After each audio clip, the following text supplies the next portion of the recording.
This conference will now be recorded.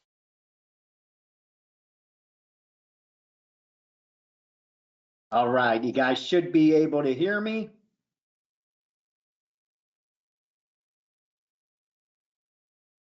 And I should be on screen by now.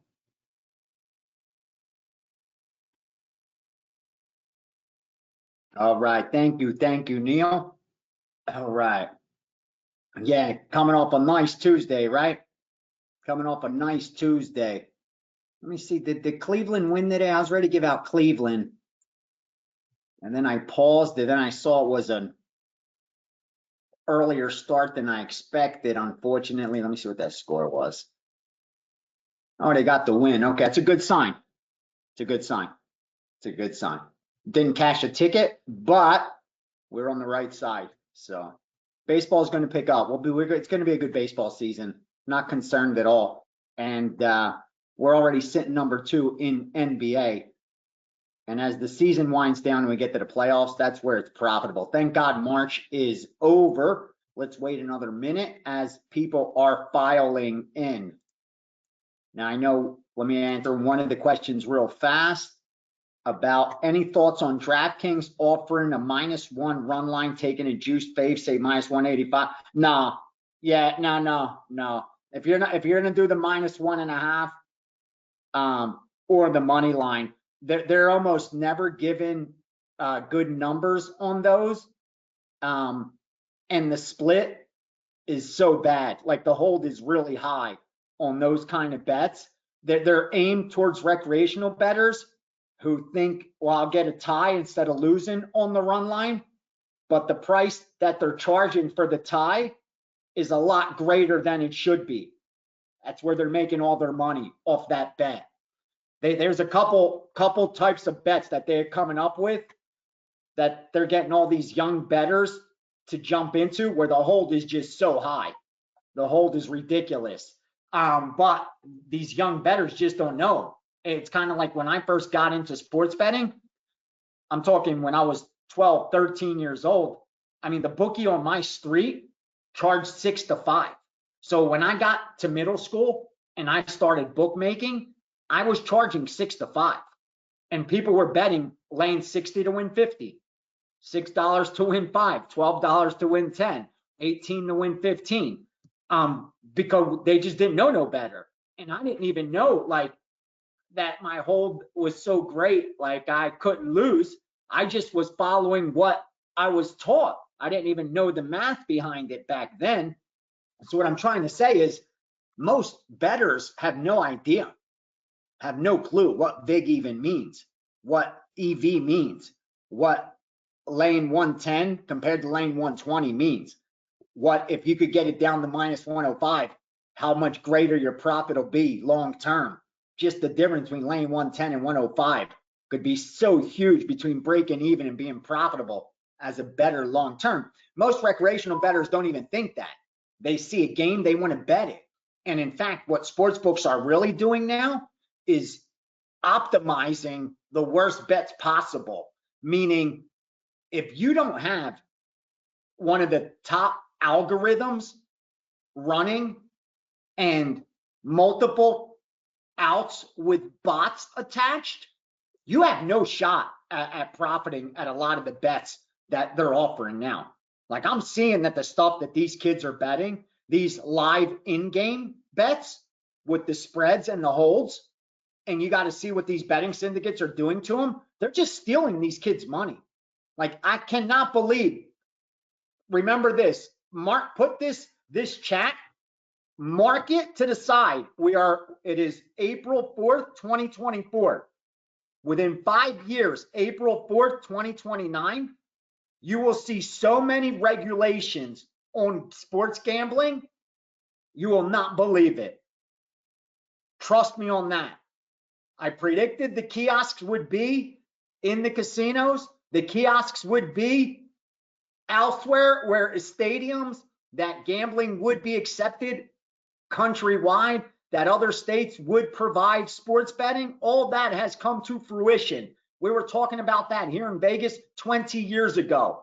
What I can promise you is 5 years from now, rest assured, There will be more problem gamblers than ever before. If this country thinks that the drug epidemic was bad, wait till to see what happens with all these poor young kids who are just gambling away their money week in, week out, doing nothing but betting on sports, betting on sports, betting on sports. They're going to be so far behind, dig such a hole for themselves, not just financially, but just the trajectory of their lives falling further behind. It's going to be tough sledding. I just see it. I see what's happening. I see how much the sports books are pushing bettors towards the worst possible bets. Like, they're not even hiding it. They're getting celebrities to promote. They're getting athletes to promote. They got the leagues on board. They got teams on board. They got everybody pushing it because of the money that's out there.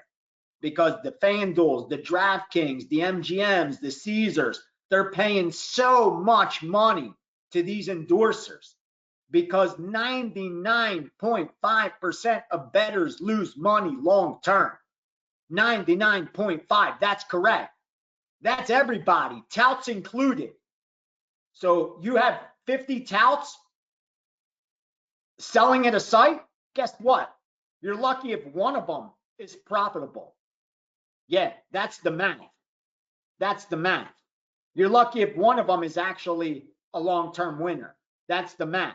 That's why the sports books are paying for so much for endorsements. That's why they're giving away free money. Do you see the free money that they're giving away? They're guaranteeing wins. Put up 20, win 100. They're juice up parlays. Get 30 points on tonight's spread, an extra 50 points on the Lakers. Oh, the Packers only have to win by a point. Yeah, I know they're 30-point favorites. They only have to win the game, and you get a $100 bonus because all they need you to do is sign up. If they could get you to open a subscription to sign up, the probabilities that you're going to put your credit card on there are great. They could give you all the free money in the world. They know you're not going anywhere with it. Nobody's cashing out that free roll and stop gambling. That doesn't happen. So they know, history's told them that 99.9999999% of the free roll money goes right back to the casino. Nobody walks away with that. That's exactly what's happening now. All they need to do is get signups. Signups, put free money in their accounts. It don't matter. Once they lose that, they're going to put their own money. Once they lose that, they're going to put their own money. Once they lose that, they're going to put their own money. That's the bottom line. So that as far as the problem gambling, rest assured, it's coming. It's coming. And that's why it's so important that we continue to promote those cappers out there that are actually keeping it real, because I see it. There are a handful of guys that are trying to speak truth to these younger sports bettors. Like, listen, dude, if you're doing it for fun, God bless you. If you could afford it and you're betting fun money, $2, $5, and you're just playing, God bless you. But that's not what's happening. These kids are getting in debt. They're being forced to do some reckless, impulsive shit to try to get money. It's a spiral. It's going to spiral out of control. I could already see it. I could already see it, like what's starting to happen. And again, it's just the way this world's going, right? Legalize everything and let's have fun. But enough about that. Let's start going through some of these questions. So yeah, that was real quickly. Yeah, I wouldn't bet that run line or money line. We keep it simple. If there's ever weaknesses in sports books, what do? We take advantage, right? During the NFL season, what did I do? I offered two types of teasers where sports books were wrong. They were pricing them wrong. 4-team teasers, 6-team teasers. You remember that. Trust me, the guys I work with are looking at in-game parlays. They're looking at run line bets, money line bets, prop bets. They are looking at every possible way to gain an advantage on the sports books. Many of the live betting, the reason the groups that I work with, because I asked this question actually last week to one of the guys that's really up in the food chain. And I said, why aren't you guys like completely destroying some of those prop markets? And his exact answer was the price. The price. I said, what do you mean by the price? He said, they just have it so that there's just no edge. He said, we have the best programmers creating the best algorithms to try to find us maybe a 2% edge, maybe a 2% edge where they could funnel capital through.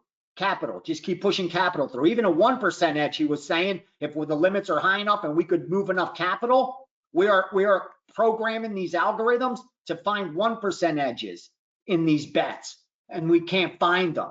He said, we can't find them. They're almost set up to like a no-loss situation, almost like some of those bets you see in the casino, that big wheel, you know what I mean, where nobody wins. They're just so set up against you. The carnival casino, you ever go to those fairs? Back on the East Coast, we used to have them. The churches were allowed to have casinos, casino night at the church. And you play blackjack and ties lose, like the house wins on a tie and all kind of crazy rules like that. Blackjack just pays even money. Like you just make shit up where you guarantee to win. And that's pretty much what's happening now with sports betting. And that's why guys like me and yourself are having more and more trouble getting down. That's why I'm telling you, your job needs to be finding outs and real outs, legitimate outs, so that you have options to where to bet.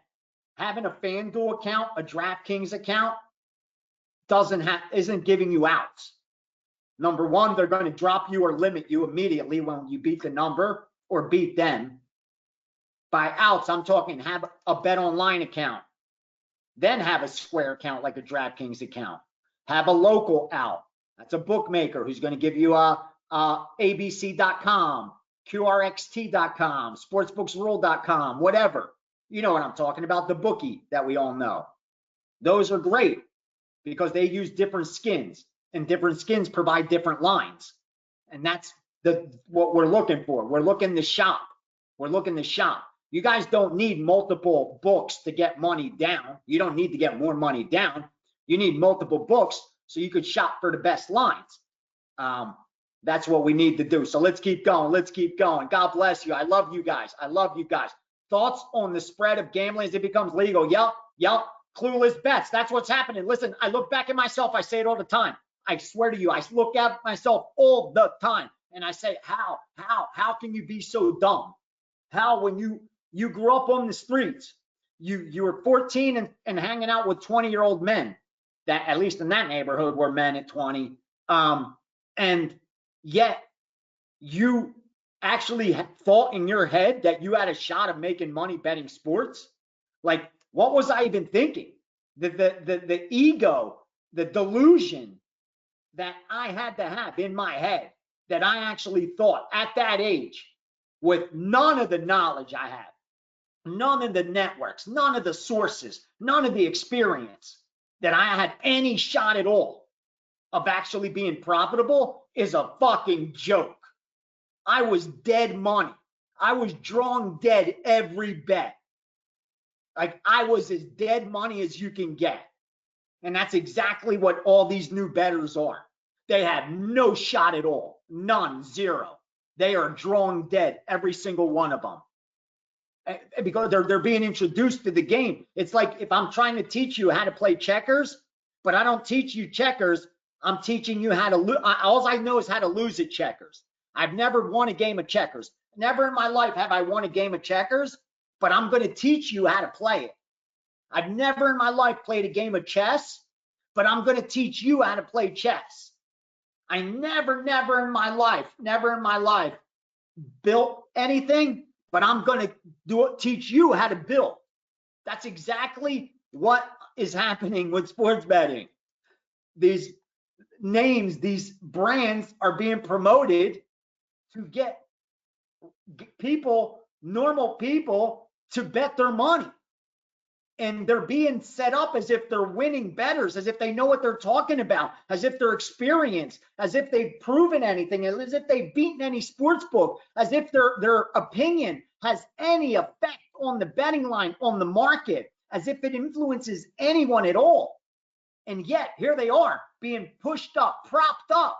Every time I turn on ESPN, someone's telling me what to bet. Every time you turn on Fox, someone's telling you what to bet. Go online, someone's telling you what to bet. Everyone's a fucking expert. And yet we know 99.5 lose. 99.5, not 99, 99.5.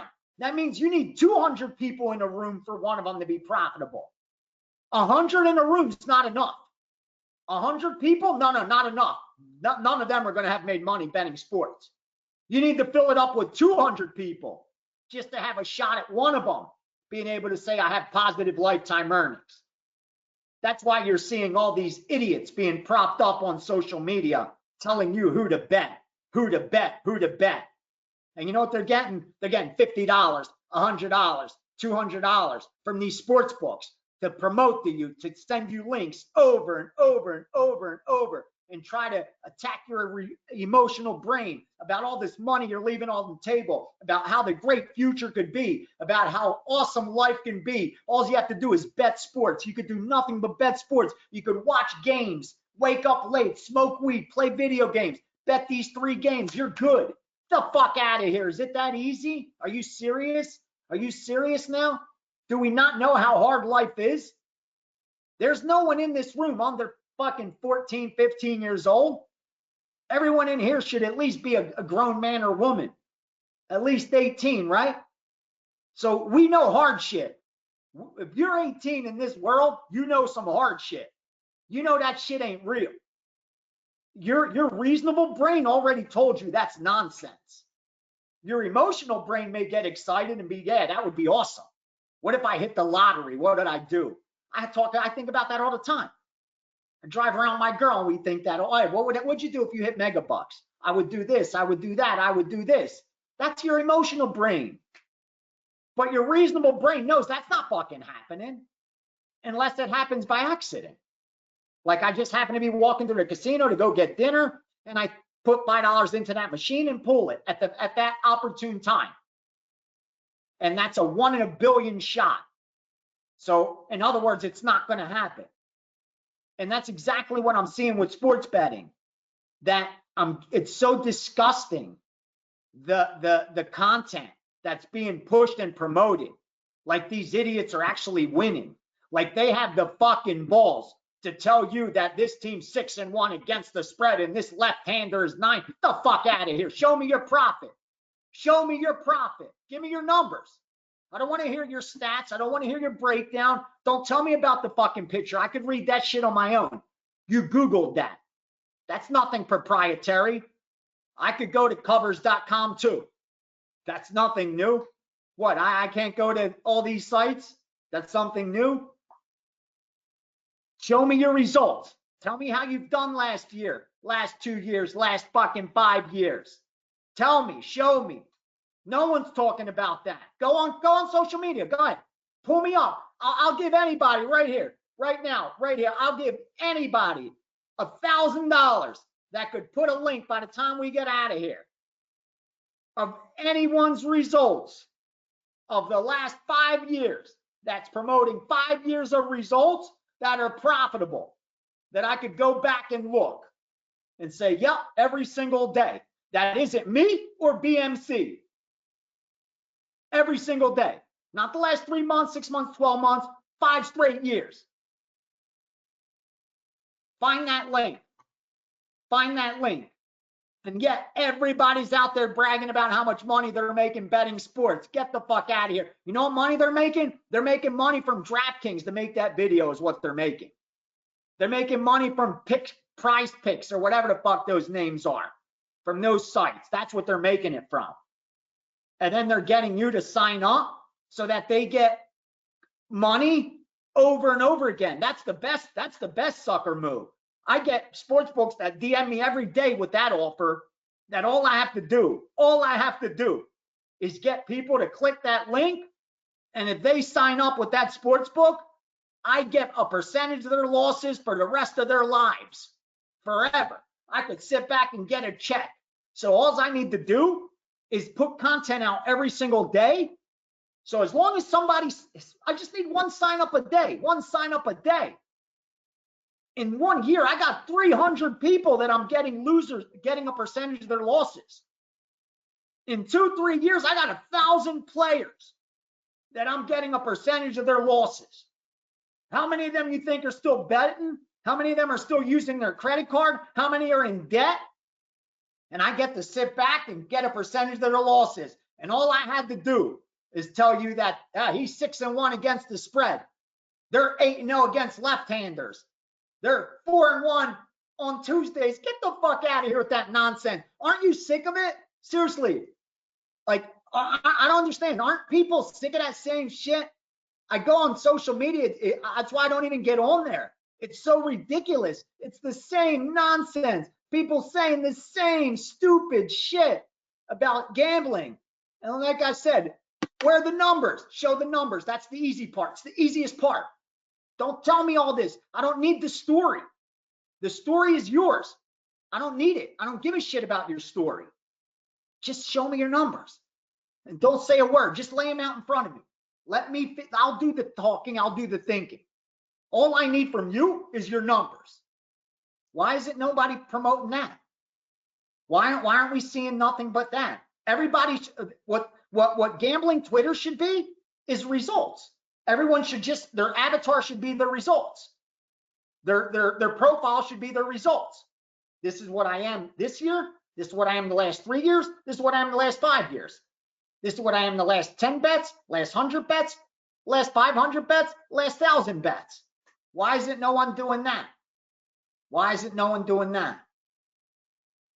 Exactly. We all know why. We all know why. Because if you're winning, you're not hiding it. So again, don't get ace on these rants. Don't get me going on these rants. Because I'm telling you, I'm done with the nonsense. Thank God. You can't bully me anymore. This ain't a brag, but I have fuck you money now. I don't have to sell picks. I don't have to do shit.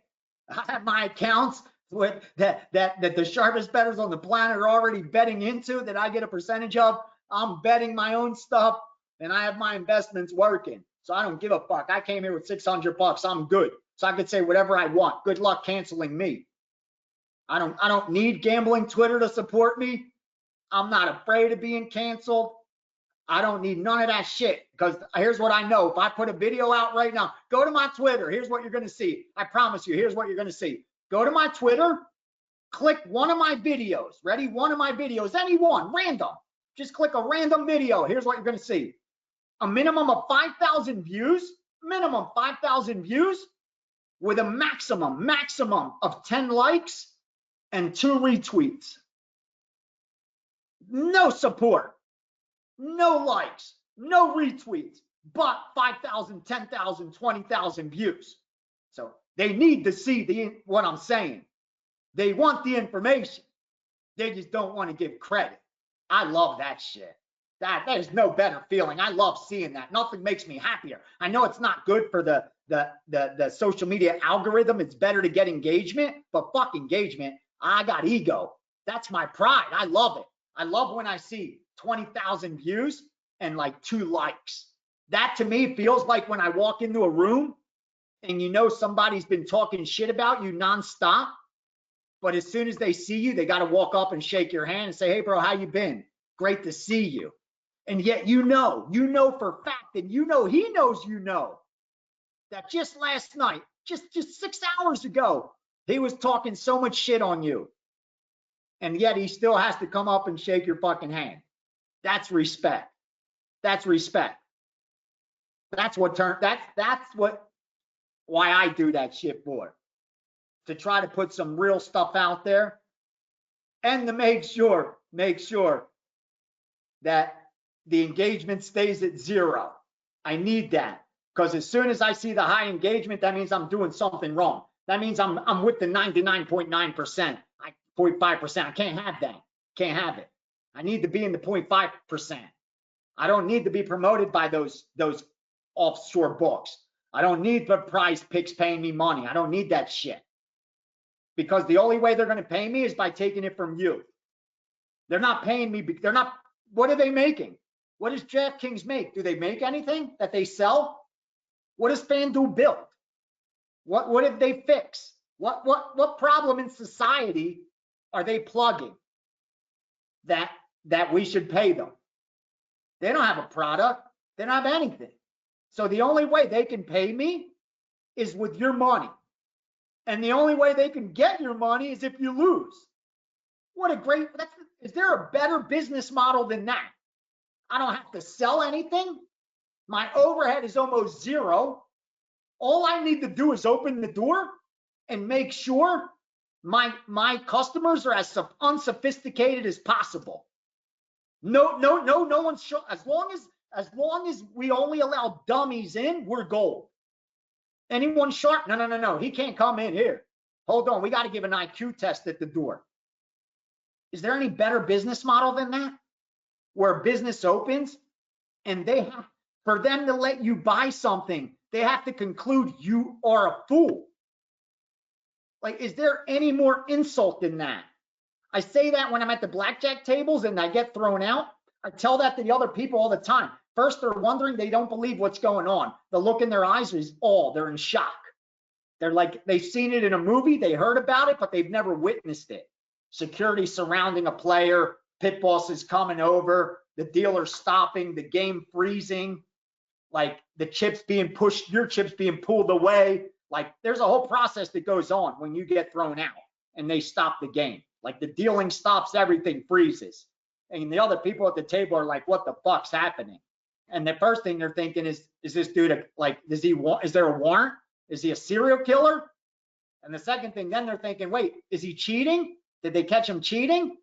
And then finally, does it even cross their mind that, wait, maybe he's a winning bettor. Maybe that he poses a threat. So that's what I have to explain to them. That the reason I'm being thrown out of here isn't because I'm cheating, isn't because I'm wanted by the police. It's because they think that I'm actually using my brain. That when I make my decision to bet, I actually think it through. When you make yours, they don't think you're capable of doing that. They think you're a fool, and that they're so sure that they're gonna be able to part you from your money that they're gonna let you sit there all day. But they're not sure they're gonna part me from my money, so they sure as hell ain't gonna let me sit there. When people see that shit, it changes their perspective. And that's exactly what I'm seeing with the sports books.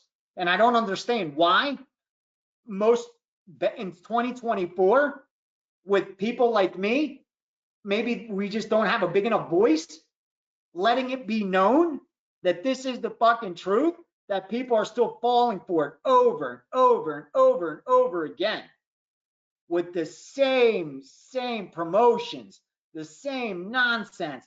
Guy goes 6-0. He gives you a big game. He wins that. You push a monthly pat. Like, dude, there's a whole, like, over and over, rinse, repeat. Like, haven't you seen that over and over? It doesn't get old. The guy goes 10-0. He starts selling fucking packages. Sorry for you. What do you think's going to happen next over the next 20 picks? It's like, Jesus Christ. All right, let's keep going. Do you think we'll get better odds on the 5% closer to fight night because Oliveira's a big name? Yeah, there's a chance of that for sure. Absolutely. There's a good chance of that because Oliveira is a household name, and I do think the public's going to be on him. But I wasn't going to risk that good of a price based on my implied win probability. I thought I had about an 8% edge at minus 200. So at minus 225, maybe I lose 1%. That's too big to not take at that price. Like at minus 200, sure, that would be the ideal scenario. But at 225, I'm sitting just as pretty. I'm good. I'm comfortable there because I'm good all the way to 300. At minus 300, Sarukian's a 4% play. Let me put it to you that way. Yeah. He's that good. You know how high I am on Makhachev? You guys know the biggest bet I've ever placed in my life has been on Makhachev. Not once, two times. Both times my guy delivered. Both times. So you know how high I am on Makachev? That's the only motherfucker I may not bet Makachev against. Armin Sarukian. That's the one guy. That's the one guy that I may not even bet Makachev with against Armin. So even against Oliveira, anything less than 300, the youth, trajectory of careers, I was not going to wait. My fear isn't that the line's going to go to 200 and, oh, well, I laid 225. My fear is that other plus EV MMA bettors are going to see what I see, and then I'm going to look down a week from now and it's going to be minus 300. That's what I have to weigh. That's what I have to weigh. And the truth is, I have confidence in myself. Right now, you know what? I have over a 9% ROI in MMA. I've picked up over 100 units in the last year in MMA. Again, like I'm confident when it comes then to that sport that I can originate some stuff, and I'm not afraid to fire. So when I saw Sarukian, when I saw Bobby Green, the only thing Bobby Green, that's another one that actually I was weighing both, to be honest with you, to be that big of a bet. I really like both bets, and I thought UFC 300 would provide that for us. And don't worry, I'm not going to keep you guys long tonight. I know it's late on the East Coast. We don't have games to bet. That's why this is a good chat and talk to answer questions and prepare us for what's ahead and go over our results. But the only reason I didn't use the Bobby Green as a 5-2 is because this fight was supposed to happen back in the day, and the price was up, and Bobby Green was actually the dog. Now, it was so long ago, I'm not going to let that change my opinion of what the implied line should be. Now, if they fought, if that was 6 months ago, a year ago, then absolutely I wouldn't be on Green as a favorite for sure. But it was just so long ago that it's a completely different fight, completely different situation, completely different fighters even from back then. So that's why. But the Sarukian, just way too much value for me to pass it up.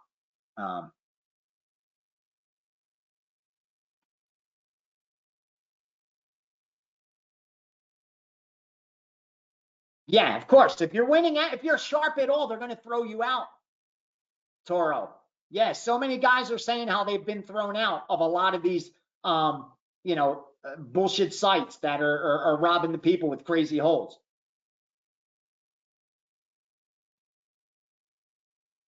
Oh, great question, Brian. When winning bettors percentage is so low, why do they limit or deny taking bets from long-term bettors? I wish sports betting companies were not allowed to do that. Great answer. Here's why. Because that's the very best anyone's going to do. Let me end the suspense for you. At minus 110 odds, which is what we all lay on a point spread, when we're not betting money lines, when we're betting point spread sports, so where you have to lay minus 110 to win 100, okay? The break even is about 52.5%. So the way the books know they're going to make money is that you have to win more than 52% of your bets, 53%, to be profitable, slightly profitable at 53%. They know historically, long term, 99% of bettors are going to be 50-50 at the most, because those 99% of bettors are also willing to place bad bets, like lay bad juice, buy points when they shouldn't, use teasers when they shouldn't, parlay when they shouldn't. The hold is even greater. So their break even is even higher, 55%. So now they know these guys have no shot of hitting 55%. They're barely ever going to hit 50%. Now your question is, if a winning guy like myself, my winning percentage is only this much greater than break even, why does that bother them so much? The reason is because there is not much better than that. At minus 110, over 1,000 bets, no one's hitting 60%. Nobody is. That is just factual. And the sports books know that. Like if somebody over 2,000 bets, 3,000 bets could hit 60%, then honestly, I would not, I would have to see it to believe it. Like I would say that's bullshit. That's just not possible. And I would hunt this guy down and beg him if I could work for him or her for free. I would work for them for free just so I could profit, learn from them if someone had that kind of ability. So what I'm trying to tell you is that the books already know that even the very best sports bettors on the planet, edge is this great, but because they're able to roll over that bets over and over and over again, that profit adds up. It's the exact same thing. Why do they throw card counters out? The edge of card, okay, let me put it to you this way, Brian. We all have seen the blackjack movies, the books 21 and the movie about the MIT group, how they were banned from every casino, how Vegas didn't allow them, all those stories, okay? You know what their edge was over the house? Maybe 1.5%, 2%. That's it. Pretty much what we're doing this year in sports. That was their edge. Nothing to go crazy about, nothing to be like, wow, to go nuts about. But here's the difference maker, that in blackjack, one-on-one with the dealer, I could make 150 bets in an hour, 200 if he's a fast dealer. So in 5 hours, I could place 1,000 bets. Even with a small edge, that money adds up really quickly. Now, over 7 days, that's 7,000 bets. Over a month, that's 28,000 bets. Over a year, how many bets is that? So that's a lot of money off that small edge. That's why the sports books throw out winners, even though their win percentage isn't 70%, 80%. No one does that. Anyone could do that over 10 bets, 20 bets, even 30 bets. But nobody's showing you any 80% winning clip over 50, 60, 70, 80 bets, not at minus 110. Now, if they're laying minus 200, sure, they're going to hit 60% because you have to hit 67 just to break even. So anyone's going to hit 60% if they're minus 200 bets. But at minus 110, no one's hitting 60%. And the sports books know that. That's the reason. They do not want winning bettors to bet. That's it. And it's not even that they know that this winner is going to beat us, because he may mismanage his money. He may not manage his risk correctly and end up losing. I know so many card counting groups that went broke because they were underfunded and mismanaged. Just because you know how to win doesn't mean you're going to do it. I could teach anybody in this chat how to count cards in probably 6 lessons, maybe even less than that. Within 5 hours, I could teach anyone how to count, how to beat a casino counting cards. That video of me being thrown out, I could teach anybody that, to do that in 5 hours. If you could just add, subtract, multiply, and divide, or have some ambition and drive, I could teach anyone that in 5 hours. Easily. Now they're gonna have to go home and practice for a while to get it down, but I could teach you the methodology within 5 hours. Now the goal, the key is, can you go do it? Can you handle the swings happening in real time, with real money being won and lost, with pit bosses watching you, with the dealer talking to you, with a drunk guy next to you, with a hot chick walking by, with the cocktail waitress asking you what you want to drink? Can you still keep the count? Bet correctly. Not go on tilt when you lose 7, 8 bets in a row when you had the edge. See, even winning bettors have to fight those same demons every day, Brian. So keep in mind, even the guys that win, our edge isn't great. That's why you can't fuck around. Excuse my language. That's why there are no pizza bets. If you really want to be profitable, you got to avoid all the mistakes. And the mistakes we already know: betting more than you should, betting when you shouldn't bet, placing bad bets, meaning betting just because it's on TV, not because you were going to bet before, over betting your edge, taking bad numbers. Those are the things we have to fight every day, or our edge is completely gone, and now we're gambling again. And let me tell you, I fight those demons every single day. I'm going to tell you a story that happened to me last Saturday. Okay. I'm going to admit something to you so that you see that even me having done this so many years, I even forget how many years it's been. And at the highest levels with the sharpest people in the fucking world. Okay. I still get bit by the same bugs the squarest square does. I fight those same demons and sometimes slip on that same banana peel that most novice bettor does, because my emotions get the best of me and my reason goes out the window. And this happened to me on Sunday, and I lost $7,000 that I shouldn't have lost. You ready? Here we go. I don't really watch games. I rarely watch games. Okay. So for whatever reason, I'm finishing work up. I'm on the phone talking with a chick, and we're talking, laughing, blah, blah, blah, blah, blah, blah, blah. What'd you do? Blah, talking about the game. I say, hey, I have a big play today, hoping that game goes off. Da, da. What's the game? I say it's Duke. I say, you know what? Let me look at the score. I put it on. Okay, the Duke game's up. Duke's live. Duke's up 6-7 points. All is good. I look at the live lines. I say, okay, there's the money line. Duke goes they're up only about 5 or 6. I do my math real quick. I say, oh shit, the money line's off. I have to bet it. I'm like, I already have a lot of money on Duke already on the point spread. Do I really need them on the money line? Here's what the emotional brain started thinking. NC State, they're an 11 seed. What's the trend? How many seeds past the 8 have made it to the Final Four over the last 5 years? How many seeds past 8 have made it over the last 10, over the last 15, over the last 20? So I started thinking about this trend and why NC State shouldn't get to the Final Four.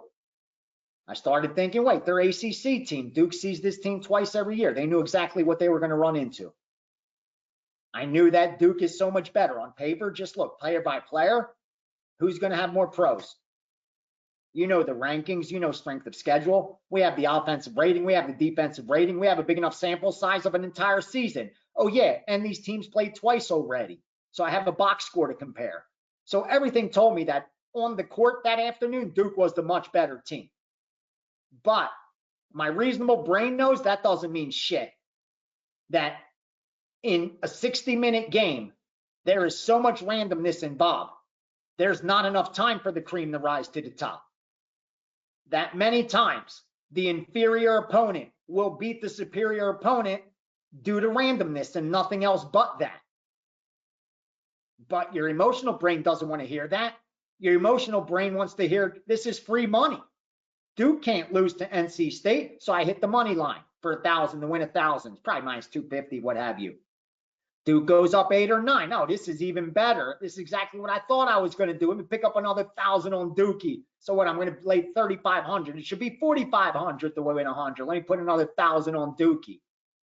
Oh shit! Now they're only up 1, and this is they're only at minus 115. Wait, didn't they close as a 5.6-point favorite? Wait, wasn't the money line that? Oh shit! And I could get them at a money line of minus 115. Let me put another 1,000 on them. So that's what I did, and I ended up losing $7,000. That I had no business losing, just because I was sitting there and the game happened to be fucking on TV and I happened to have the live line in front of me, and instead of doing the right research, I just gambled. I gambled and I deserved to lose that money, and it stung because that's a lot of money. For anybody, that's a lot of money. Are you fucking kidding me? People work a whole month for $7,000. And to lose it it was almost a half. So I lost that in 90 minutes. That's disgusting. Like my family we grew up poor. Like my house was maybe worth 5 times that. And I lost that in a fucking afternoon. That's I should be ashamed of myself. And I am when that happens. And the reason I'm admitting it to you guys, even though it's like, wait, I'm supposed to be the guy that leads. How am I the leader? You're paying me? I should be paying you. I'm making these kind of mistakes. Dude, I just got to tell you, this is how hard this shit is. That is, as experienced as you are, as seasoned as you are, you're still going to get tested by the same demons every single fucking day, every day, every day. And if you're not focused and all in, the probability that you're going to slip increase more and more, more and more, more and more, more and more. And at the worst time, because I haven't been winning the last few weeks. Shit, I lost $20,000 last week. 2 weeks before that, I lost $23,000. That's 40 grand in freaking 2 weeks. Add the 7 grand I lost like that, it's $50,000. And I just bought a brand new car. Freaking, it even has the paper freaking tag still on it. I just bought a ride 3 weeks ago. All this money gone out the window. I don't have money like that to burn. So it goes to show you that you're gonna constantly get tested over and over again. No matter how seasoned you get, how experienced you get, how big your bankroll gets. If you lose focus for a minute, the chances that you're going to make a mistake are there, and the mistakes in this game cost money. Like, we don't break things. We don't get injured. We lose money when we make mistakes. Like, if you're on a bridge and you make a mistake, it's not going to end well for you. If you're a cook and you make a mistake, you're going to have to remake the meal. You do what we do and you make a mistake, it's going to cost you money. We don't like that. We don't like that. So that's me admitting to you my shame of losing money just like that. How many years did it take me to learn to get disciplined and manage your bankroll? I'm embarrassed to say this.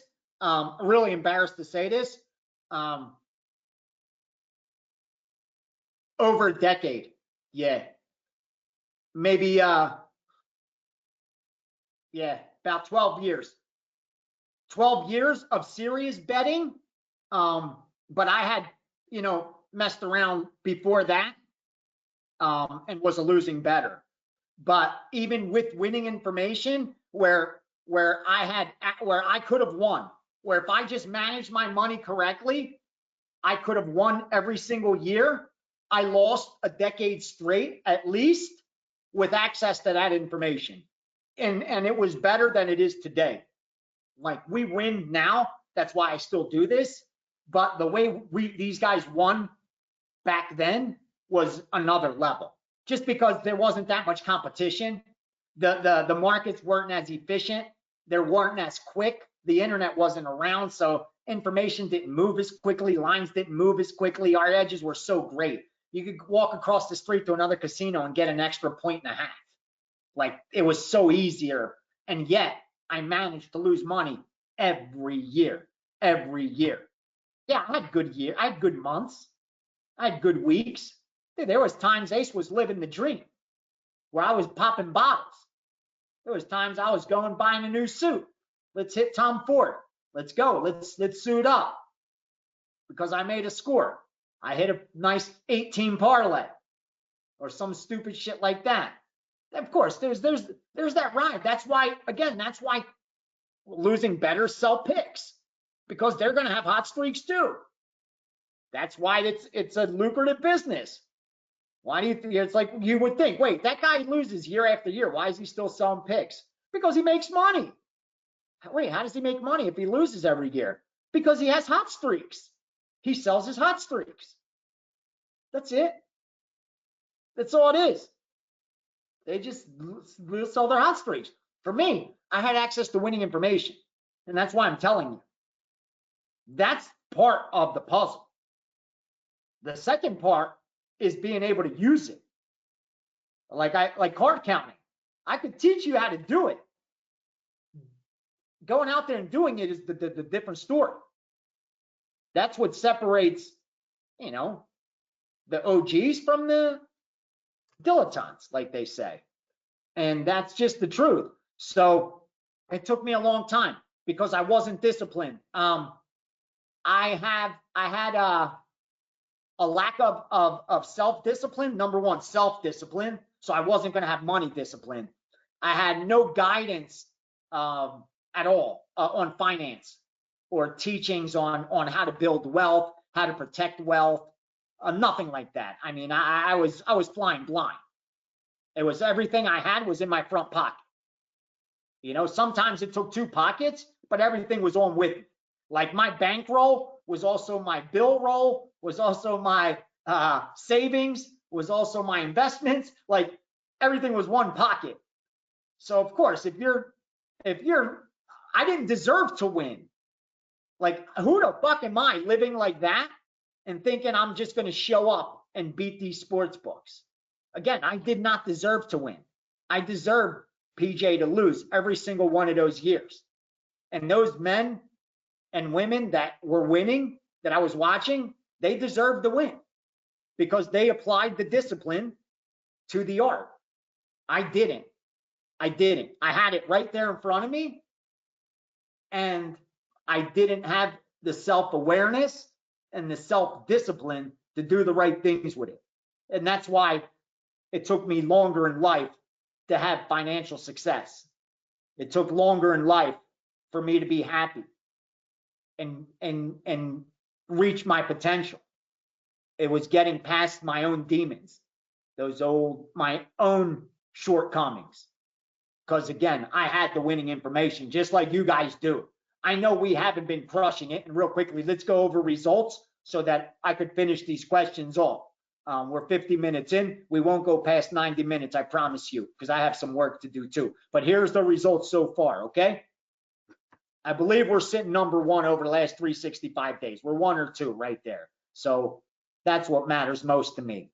But March sucked. March was terrible for us. In fact, we lost 44 units in March. That was the worst for us. But already in April, 4 days in, we picked up over 31. That's why I tell you, you can't time markets. It's time in the market. It's time of your subscription. That's why I urged bettors. I urged you guys the first day, the first week of the year, take advantage of the $1,000 off. I'm going to win for you over this year if you follow the blueprint. I didn't say this week, this day, this month, because I can't know that. I'd be lying to you. I'd be guessing. I don't want to guess. And as I did, look, March was terrible. And I thought we were going to have a good March Madness. And look, we got fucking buried. We lost 44 units, but we're up 33 already in April. And for the year, we're still ahead. That's the good part. We're up 14.25 units. And you know how we do it. We have almost a 1% ROI, and we bet 0.25, 0.50, 0.75, 1%, 1.25. Based on a rating of 1%, 2%, 3%, 4%, 5%. We never bet 4%, 5%, 3% on our plays because we don't want to go broke. We want our risk of ruin to be as low as possible while maximizing our profit. We're trying to keep a good balance. Keep the risk of ruin low, the profit margin high. That takes some work. It takes some maneuvering, and it takes some long-term wagering. That's what we've been able to do. So how does that work? Remember, 2 pieces of the puzzle. Bankrolls here, bet sizes here. This can't change. This is what changes the bankroll. This can't change. It's always going to be 0.25, 0.50, 0.75, 1%, 1.25. So if you have a $10,000 bankroll, you're betting 25, 50, 75, 100, 125. Yep. With 10 grand, you're not betting more than 125. $125 on 10 grand. Wait, Ace, that's only $100 on 10,000. I'm a baller.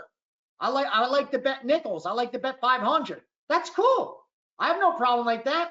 I want you to bet 500 too. So go out, get yourself a 40 grand bankroll and come back to me. Go get 40, 50,000, hit me up, and let's start betting nickels. I got you, boss. I'm your guy. Let's get paid. I'm your fucking man. Bring me the 50 G's and let's do this. But off the 10 grand, you want to start betting 500? What do you think? I'm square? You think I want to give the bookie your money? You think I want to watch you go broke? Because if I'm telling you to bet 5% of your bankroll on my plays, I'm begging you to go broke. I'm working for that side of the counter. Believe me. You're not making money. Are you kidding me? The best bettors in the world that have access to the best information are betting less than 0.5%, less than 0.5% on their plays. We got guys on Twitter betting what, $500 with a $5 grand bankroll? Are you kidding me? 10% of their bankroll on a play? Yeah, you're going broke. You're going broke. Let me end the suspense for you. Let me tell you how this ends. There's only one question, brother. How long? How long before you're parted with your money? Because you're not taking your bookie's money. We both know that.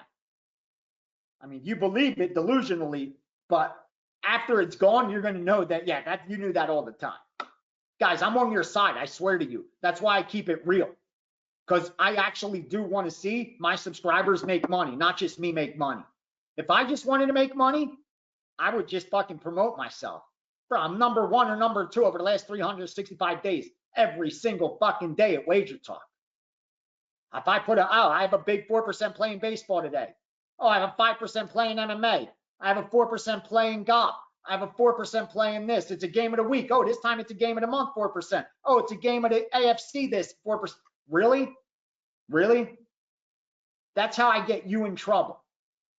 That's how I make you put you in the 99.5%. That's me disrespecting you. Me looking at you like you're stupid. Like I'm so much smarter than you.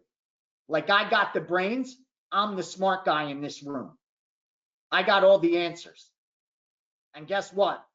Go ahead, ask me my results so I could ignore you.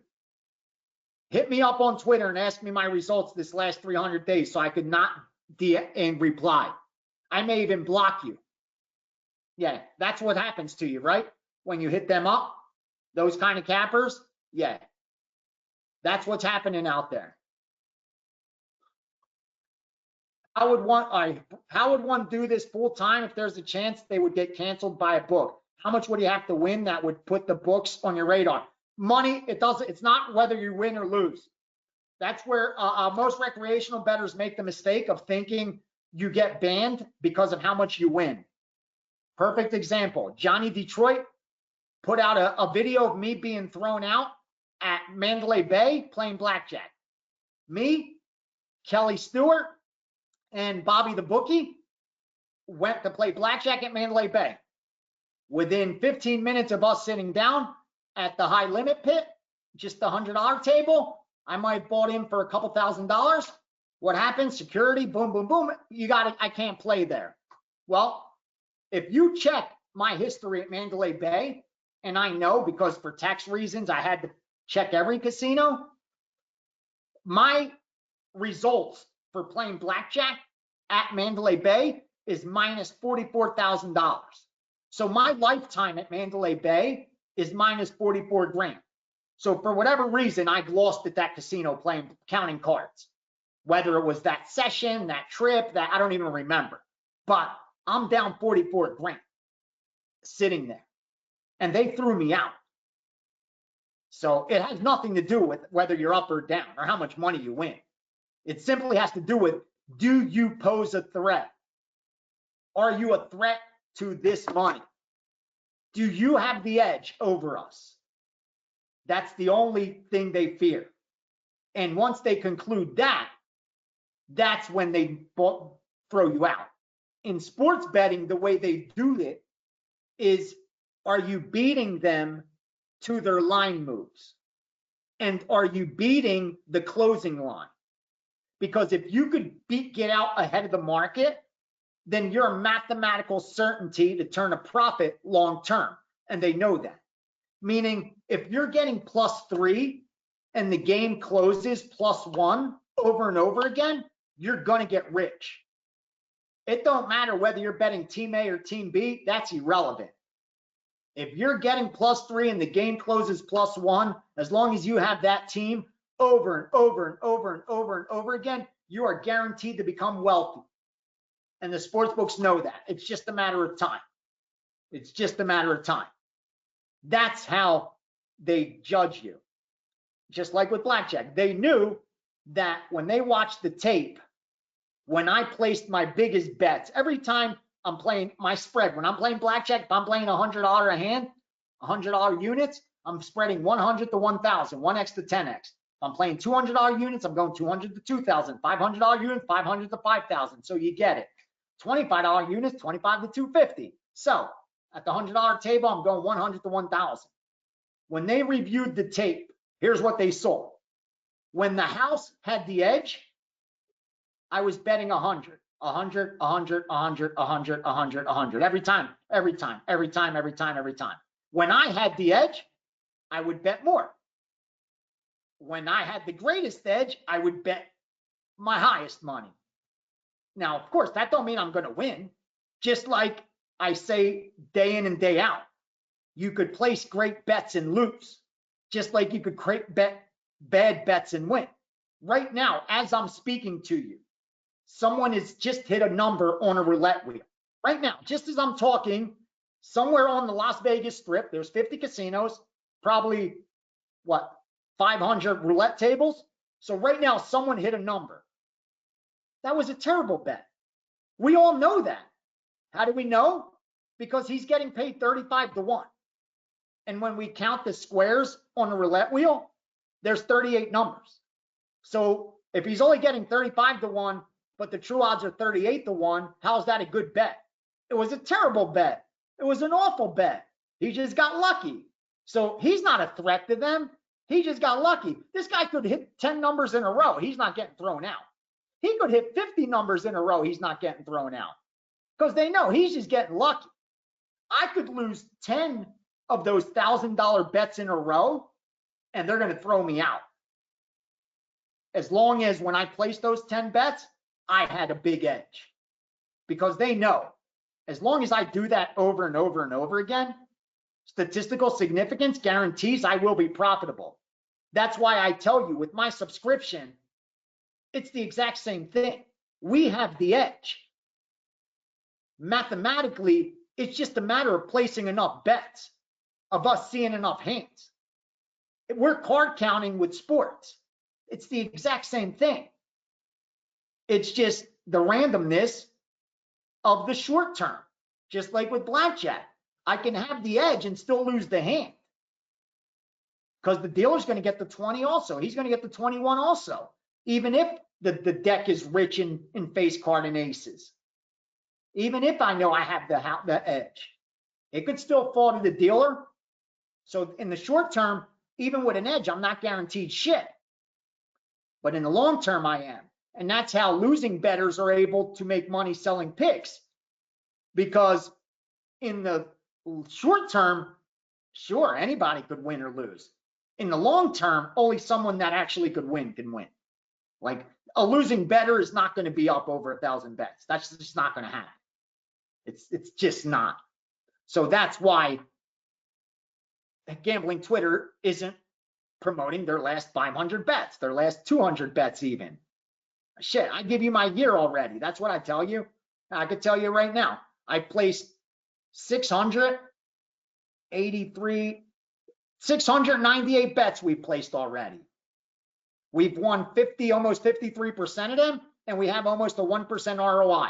Like I said, we're up about 15 units.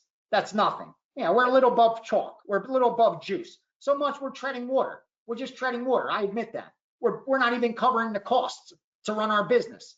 But don't worry, Friday night's coming. Friday night's coming. The line's going to be out the door. The bottle service is going to be bumping. We're flying in a DJ from Sweden. Trust me, our club's going to be bumping come Saturday night. The money will be pouring in like the champagne, baby. Believe you me. That's how you got to do it. That sometimes, you know what? It's Tuesday afternoon and I still have to pay my staff. And there ain't nobody in line and there ain't shit going on. That's what's happening right now with the subscription. But we have the best club on the fucking strip. We have the hottest place. Trust me. Trust me. Friday night's coming. Friday night's coming and we will be bumping. So let me see some more questions so I can get you guys out of here. Thank you, Toro. I love you, brother. I love you. Oh, no, I'm staying, brother. I'm staying. As long as my health is good, thank you. I'm staying. You know, I'm gonna let you guys in on something. I don't like sharing this stuff because I want people to think like, you know, if you have a losing day or a losing week, like, oh, maybe his mind isn't in it, or maybe but listen, I'm human like everybody else. So we all have our problems. We all have personal issues. We all have arguments with our friends, with our girlfriends, with our spouses. I mean, we all have normal lives, okay? So I'm not a machine. So anyway, like you guys knew, last year I was going through that divorce. It was awful. It was the worst freaking experience. Best thing when it was over, but a terrible experience. I shared that with you. Well, I've been dealing with lately, I've had stomach issues, like where it's been scaring me, like really scaring me and shit. So anyway, because I'm anemic, I was born anemic. People from Sicily, Greece, Italy have thalassemia, just like a lot of Black people have sickle cell. It's just one of those traits that are more region specific. And a lot of people from my region have thalassemia. So I've always had it. It's never been an issue. I never had to take any supplements, any medicine, anything like that. But my hemoglobin's low. So anyway, it was lower than usual. And my doctor, they gave me like an iron transfusion and it still didn't go up. So they were like, dude, what's like, they're worried something's wrong. Like, are you bleeding internally or some shit like that? So anyway, with the stomach issues, that's where all the fear was. That, am I bleeding internally? Is there a tumor? Is there something like that? So for the last 3 weeks, I've been holding my breath. Probably the last month, I've been holding my breath. And so Monday, I was supposed to get scoped. So Saturday, the last meal I was supposed to have is Saturday at noon. I went a little later than that. UFC started, I think, like 3 o'clock in the afternoon. I had my last meal on Saturday. Monday, I go to have my scope done. They're going to do 3 different scopes to check everything. And the doctor says, listen, I think I want you to fast 1 more day. I said, are you kidding me? He said, no. I said, do you think you can do it? I said, why? Is it important? He said, if I can have you completely empty, where I know there's nothing inside of you, I could go everywhere. He's like, and we could put this to bed. And we could know for sure that all your major organs, all your stomach, all your intestines, colon, all that stuff are all proper. And you don't have any masses, any tumors, any polyps, any of that stuff we got to worry about. I said, all right, I can do it. It was the worst. I don't know if any of you guys had a colonoscopy before. When you're 50, you're going to have to get one. It's not a fun experience. The day before is not a fun experience for anyone. Well, I had to go through it twice. So when you are 50 and you do go through it, hopefully by then it's a little easier. Modern medicine is caught up. But if it isn't, remember that Ace went through this 2 times, back-to-back nights. Not just like 2 times a year later, but in back 24 hours later, having to do it again. So anyway, I went Tuesday again. So I hadn't eaten from Saturday at 3 in the afternoon, and this is now Tuesday at noon. This was 2 days ago. I went, they did the 3 scopes. I woke up and yeah, thank God. Everything was clear. Everything was clean. I have a hiatal hernia that's pushing up my diaphragm, and it's causing all this uncomfort and all these issues. And I think I started working out again to get healthy in 2024. Every day, I swear, I try to do 100 push-ups every day here in the room. I've been going to the gym 2-3 times a week a little bit just to get in shape, you know. But anyway, just to share that with you guys, like, you just never know. Like, from one day to the next, like, they could have said something that was life-changing. Like, a diagnosis could be life-changing from one diagnosis to the next, just finding one thing. It just shows you how precious life is and how, like, grateful we need to be for every freaking day we have and how lucky we are. Look what we get to do, man. Seriously. Like, we could have been born in a country, like, look right now what those people are having over in Palestine, over in Sudan, there's so many countries where people are suffering. Like, and what did those people do wrong? What did they do wrong? They were just born there. Like a little kid born in those deserts, in those lands that no food, no water. Like, what have they ever done wrong? Absolutely nothing to deserve that fate. And what if we do right to deserve this favor. So again, don't get me going all philosophical, but just shows you, like, just like with everything, you can't take nothing for granted. You can't take nothing for granted. And to bring back my hernia to sports betting, you can't take nothing for granted with sports betting. Let me keep going. Thank you, Steam Room. How can you see the results?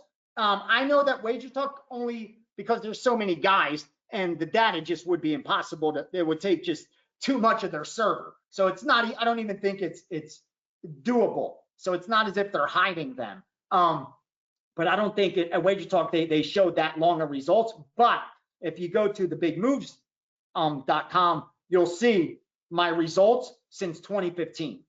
You'll go under Gianni the Greek, hit documented results, and every day is unless there was a technical glitch, you know what I mean? Think about it, it's 8-9 years, 360 plus days. There's 3,000 plus days of picks in there. Maybe one day it didn't hit, update or whatever, but the goal was document every single day since 2015. And if you check, I think you'll find that there.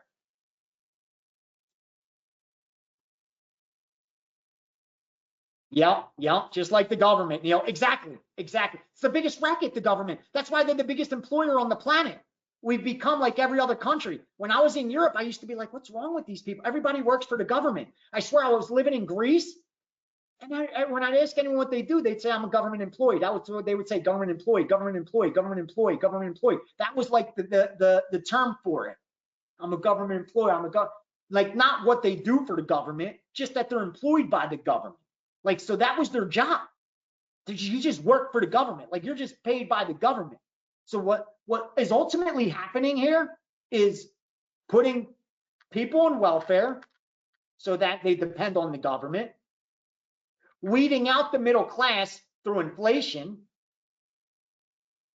so that we need to depend on the government. That's exactly what they're doing. And forcing us to work for the government or depend on the government. It's not obvious. They're the biggest employer in the world. Why should they be the biggest employer in our country? I thought government's supposed to be small. Ain't that the goal? Keep government small? It's supposed to be for the people, we the people, for the people. I thought government was supposed to be like senators, governors. We're supposed to be common people amongst us. It was supposed to keep changing. You weren't supposed to get rich as a politician. That's supposed to be shameful. You weren't supposed to be wealthy as a politician. Are you kidding me? What happened? Yeah, exactly. Just like the government, Neil, just like the government. Yeah, JB, it is right. They are. And here's what's crazy. Here's what's nuts. I was talking about that the other day because I actually lent somebody money that's starting a business, pretty smart. I probably should have took equity in it, but I don't know enough about it to know whether it's something I'd want to own a percentage of. And I don't get involved in businesses I don't understand, just like I don't make investments I don't understand. Like, someone could tell me this is going to go up 100x, and I could give two shits. If I don't understand what the product is so that I could justify why it'll go up like that, I don't want to hear it. I don't want to hear it. Yeah, and that's just exactly what's going on. Hold on.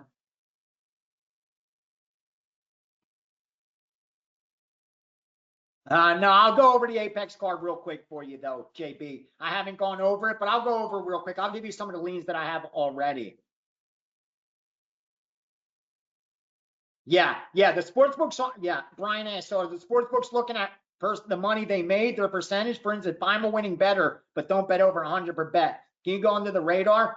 Yeah. Like, if you're not betting the limit, they usually won't mess with you. I don't want to talk out of line without knowing, because I've always looked to go limits. I bet limits, but I'd like to compare it to counting cards.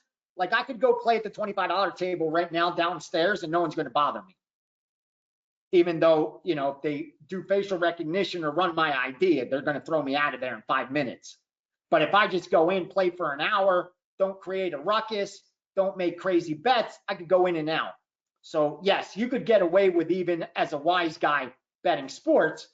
But most sports books just don't want to deal with anyone with an edge. That's why we have to keep finding more and more outs. The good thing is there's always bookies. Like, you're never going to run out of bookies. You just got to be motivated to find them. I shit you not. Grant said, I've been with you for 2 years and I literally did the exact same thing on Duke and let my demons win and bet on the money line in the game. Almost never happens to me. Usually don't even watch the games, but I did it and paid for it. I swear to you, Grant, $7 grand, bro. A little more, I think 7,500.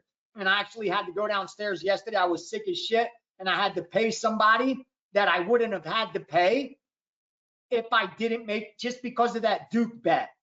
And I was, like I said, it's just been bad. The timing couldn't have been worse because I'm coming off the worst month of March. Like I said, I just bought a car. I'm getting a new place because I live in a hotel anymore. This is the last month. I promised myself, I swore to myself that May 1st, I need to be in an actual place, not in a freaking hotel. So yeah, Grant, don't kill yourself over it, honestly. And don't chase that money. Consider it a penalty. Like, that's our ticket. That's our penance. That's what we have to pay for being jerk-offs, and that's the jerk-off tax. And it just needs to be forgotten, not part of the bankroll. Let it go, let it go, let it go, and just not let it happen for a long, long, long, long time. I can't say it's never going to happen again, but we got to let it go. We got to let it go. That's the goal. That's the goal, my man. That's the goal.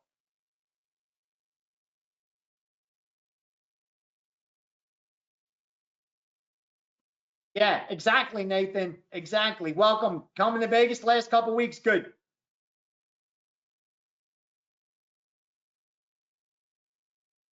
Hey, Nathan, I'm out during the weekends a lot. Here's the thing. I work a lot. And, like, it's fun. Let me tell you real quick. The life of a sports bettor and a trader is mostly in front of a computer screen at home. Like, it isn't romantic. It isn't, like, sexy. It isn't a winning bettor's life isn't nothing you want to watch on reality TV. That's why it's not on reality TV. In fact, they tried multiple times and it didn't work. I've said it before. When sports betting started getting popular, I had at least 2, 3, 4 production crews that pitched me on a reality show. When reality shows started blowing up, if you remember, probably like 7, 8 years ago, when reality shows were the shit, within the last 10 years. So back then, every production company was looking to make a sports betting show, a gambling show. So they reached out to gamblers that had a brand. I had a brand. So it was always, can we follow you around? Can we follow you around? Sure thing, follow me around. And they would come, send a camera guy, a producer, and usually an assistant. Usually be 3, 4 guys at the most. I tell them, listen, here's the deal. You guys can come up to my house. This is when I start work. I head this sports book around this time. I get back to my house around this time. I bet around this time. And then I'm usually done around this time. And that's about it. So these guys show up and I do my day. Dude, they're just standing around doing nothing. Just asking questions, but doing nothing. Taping like very little taping and shit. Like when I drove to the sports book, did you get sheets? They taped. Like at my house for like 10 minutes, they taped. On a call, they taped, like stupid shit. You know what I mean? And then at the end of the day, it was over. And I'm ready to go sit on the couch and watch like a series and shit. You know what I mean? Like I was tired as hell. I had already looked at the next day's overnights, did all my stuff. I wasn't in stock investing at that time, so I wasn't looking at charts like I do now. All night I look at charts for the next morning. So would he be even more boring now than back then? Back then, at least I went to dinners and I did shit like that. Now, all I do is freaking work. So, except when I take off and play. So anyway, so these guys are looking like, so this is it? Like, what do you do like on weekends? And I said, this. What did you think? Cocaine and hookers? Like what do you think we do? Like that was going to have a fedora, chewing a cigar, and being like talking like a 1930s gangster, and having like 2 hookers around me, and we're going to walk into the sports book, and I'm going to bet tens of thousands of dollars just on a whim because I'm going to look at the screen, and I'm going to say, hey, give me the Steelers for 10,000, give me the Bills for 20,000, give me the Niners for 40,000, and no research, no nothing. Like, what the fuck were you expecting? And then I was going to go to the nightclub afterwards with the hookers and buy bottles and pop those bottles because we won 50 grand. Like, seriously? That's what they were all expecting, one after the other, after the other, after the other, after the other. So yeah, it never happened. It never happened. So as far as meet me, man, I try to get out on the weekends. I do, like, as you guys know, I've been divorced. I've been seeing somebody for a little bit when she's from not from here. Anyway, comes here, stays a lot, moving here, comes in and out of Vegas. But to make a long story short, most of the time she's not here in Vegas. And when she's not here, I'm just working. But when she is here, I do go, obviously you got to go do some shit. But this week she's not here. Next week she won't be here. So and last week she wasn't here. So I've just been working because we spent like 2 weeks together and shit. So anyway, make a long story, like you guys give a shit about that. What I'm trying to get at is I probably won't be out and about as much, but I promise you, if I am, I will tweet it. Or put a pic where I'm at, because I love meeting you guys. That's why I love when Waves Talk has those meet and greets, and I wish they had one, because I've met so many really cool people, and I've even done business with guys that I've met that have, I mean, shit, I told you, I met those guys that with a $500,000 bankroll that are in this room. And I've met a guy that bankrolled the card counting team, believe it or not, off of meeting someone from buying my picks. So I love meeting. You just never know. And the most normal people too. You don't have to be impressed. Someone that seems impressive. Oh shit, 6:30. Okay, we got to hurry this up. We're almost at the 90-minute mark.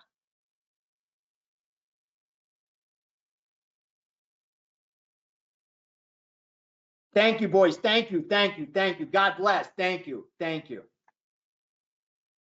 All right, the NIT game hit. Yeah, we're going to heat up. I'm telling you guys, we're going to heat up. The Cleveland won this morning. And again, I'm sorry we didn't jump on it. And I hate when I give up. Hey, we had this game and it already won 8 hours ago. How does that fucking help you? But the only reason I swear to you, I didn't know the score. And I like seeing that. Even though, like, I have a percentage of the account, so I had a little bit of exposure on it, a little bit, but I didn't make like good money, so it isn't anything to brag about, but it's good to see. And I actually met a guy that I paid today that's part of the poker group, and the poker's where we get a lot of our baseball from. And I told him, what do you think about this year?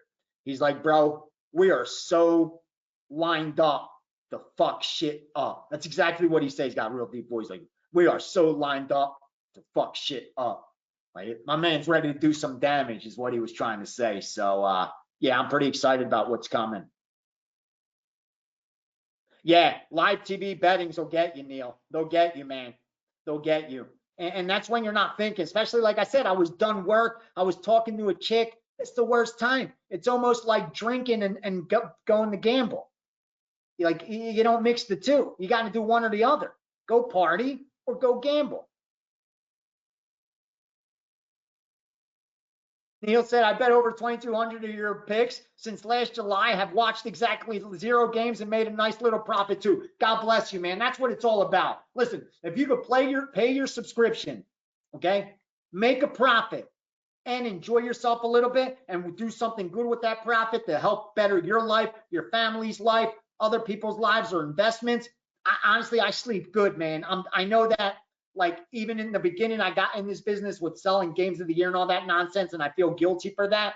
I do, and I think I paid for it as like in my life. I believe in karma, and I think I paid for it even karma-wise in my life, and that's why I am a real proponent of making good choices. And because I've made a lot of bad choices throughout my life, and I've noticed since I started making good choices, good things have happened. Like, it isn't by accident.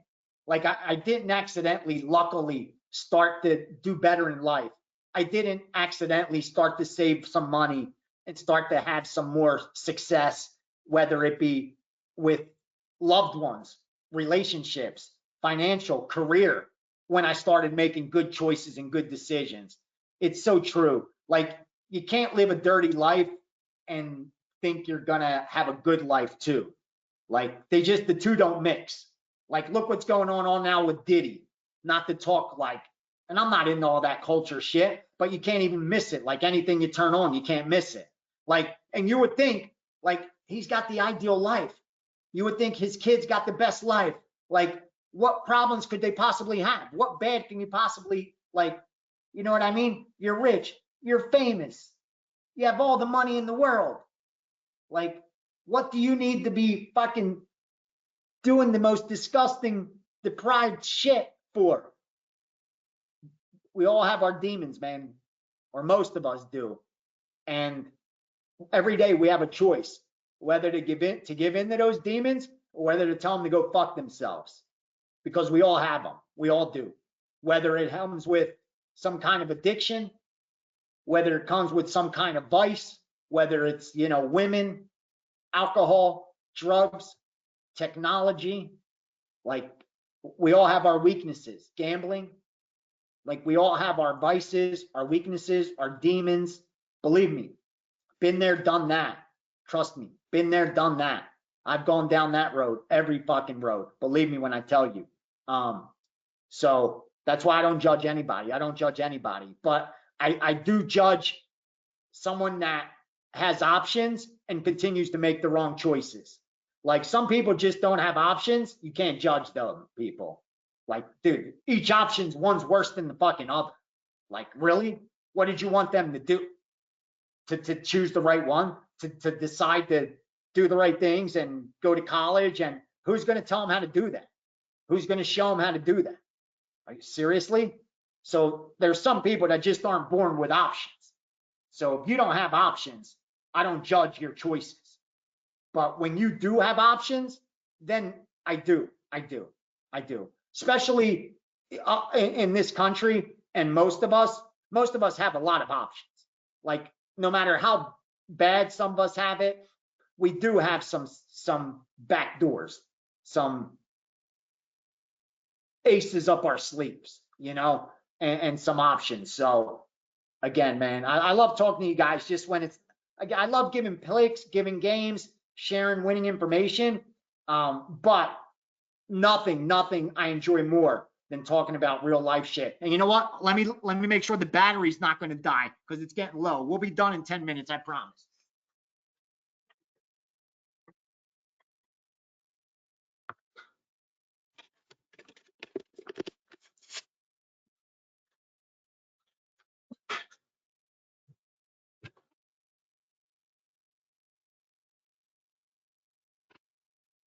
You guys got me talking so much and shit, my bat's saying it's going to go off.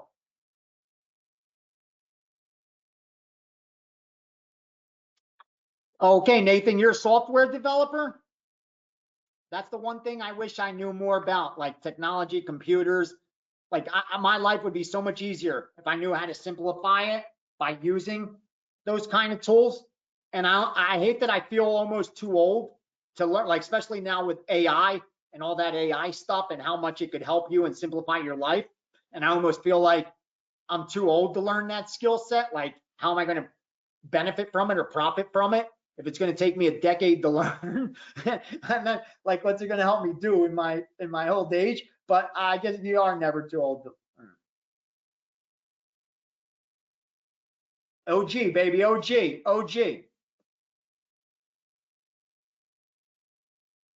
Thank you, Neil. Honestly, guys, man, I try to keep it real with you out of respect. It's out of my respect to you, and I'm not bullshitting you. Like, I've lived a long enough life and been through enough shit in my life to be able to keep it real. And, like, life is short. Like I told you just the other day, my life could have changed forever. Like, just like that. One diagnosis, boom, forever changed. And none of us are going to be here forever. Like, and I could excuse some of the choices I made as a child. I could even excuse some of the choices I made as a young adult based on things that happened to me throughout my life. So even though I'm real hard on myself, I can sometimes give myself a pass for some of the mistakes I've made. The truth is, I made a shitload of them. And I feel like I'm at a point in my life where it's inexcusable, like where I should only be doing the right thing, even no matter what it's for, whether it's for money, whether it's for like building a brand or career, or whether it's for a relationship with a family member, with a friend, with someone I love. Like, try to do the right thing. Try to do the right thing. And again, it isn't to pat me on the back or anything. This is for the subscribers. So no one's ever even going to see this. This is you guys are the only ones that are ever going to hear me talk about this shit is you guys that are in this room right now. So I promise you, I'm not saying this to try to sell anybody anything. You guys already bought. So the reason I'm telling you this is because it's the truth. Like, I fucking hate knowing that there are people in this room right now that have given me their hard-earned money, have bet their hard-earned money on my advice, and like, I almost tear up saying it, and lost, or are down money, when I know deep down they don't have to be. Like, I know how hard it is sometimes, and when we're losing, and I know that those demons have cost a lot of people the opportunity to be profitable, but I also know, like, it's very hard what I'm asking you guys to do, to stay disciplined, to bet size correctly, to have the patience to ride an entire year with me. Like, that's asking a lot from people. That's asking a lot of trust in an age where everybody's hustling each other. You know, with the internet, you get, I got hustled for $1,000 a couple weeks back from somebody for a charity, if you could believe that. I thought I was giving the charity. I mean, so there's like, and the fact that you guys trust me, I feel like I would be the biggest scumbag if I didn't at least try to do right by you. And that's why I swear I love having these chats, because I then feel I'm doing everything in my power I can to make sure if I have a winning year, you should have one too. Like, if I lose, it's a different story. I owe you an apology. All I can do is try to give you a discount moving forward and make it up to you. And take a step back and try to show you my long-term results and what I've been able to do in the long run for people that have trusted me. But if I lose, it's a different story. But come December 31st, if I'm up money, knowing that anyone is lost money, especially if they were with me for the year, fucking kills me. It's the worst feeling in the world. And I know that's the case, because again, it happened to me when I had winning information. I'm telling you, someone asked that earlier. I think it was Brian earlier in the chat. How long did it take you to be profitable? And like I said, the information was profitable. It just took me over a decade for that to happen. The information I give you guys is going to be profitable. I didn't have anyone doing a weekly chat with me to help get me there a lot faster. I had to somehow figure it out all on my own. And that's why it took so long. You guys have all the tools at your advantage right now. You have the information, winning information. I have the network for you. I'm here every week to guide you with it, explain bet size, answer any question you have. We have the technology to get you the freaking picks fast enough. Like, everything is set up for you to do well. Able to do long-term discounts so your overhead is low. I never try to upsell you. I never try to say, oh, I have the VIP club, and oh, do this. Never, never, never. Like, so I really, really, really, really hope that you guys take advantage of this opportunity. And even when we're running cold, take a step back and trust in what we've done long term, how rare it is, what we've been able to do. And know that all you have to do is follow through. Just follow through. Just follow through. We will take care of the rest. I promise you. I promised you. I promised you. Thank you. Thank you again for your time. Thank you for being here tonight. Oh yeah, I said UFC real quickly. I can't go out. Okay, I ain't gonna leave you hanging. Don't worry, brother. I got you. I got you. Let me go Saturday card real fast. Let's go.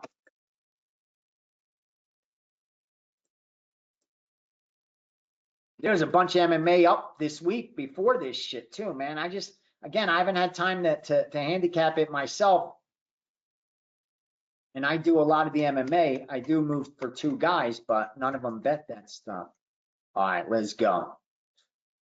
All right, I like Chris Curtis in the main event as the underdog. Okay? I like Chris Curtis as the underdog. Let me go. So I'm just pulling up the odds. Hold on. All right, I like Curtis. All right, Durandamy, where's that one? Dumont Durandamy. Dumont Durandamy, I don't have an opinion. I'll just start from the top. I'm sorry. Hernandez, Alan Curtis. I like Curtis. Hernandez Jackson. Hernandez Jackson, pass. Mariscal, Sherrill, whatever, you know what I'm talking about. Chepe, and Morgan. Chepe and Morgan. Okay? Gun the head. I like Chepe, but I wouldn't bet it. We're probably not gonna bet it. Bahamondes and Giagos. I like Bahamondes. He's a stud. We're not gonna bet it. Price is too high. Walker Bresky. I like Bresky there. I think he's worth a bet as well. Bresky at plus 200. Oh, that's good. That's a good price. Bresky plus 200. Curtis plus 180. Oh, those are good bets. Let's see. Pete Campbell.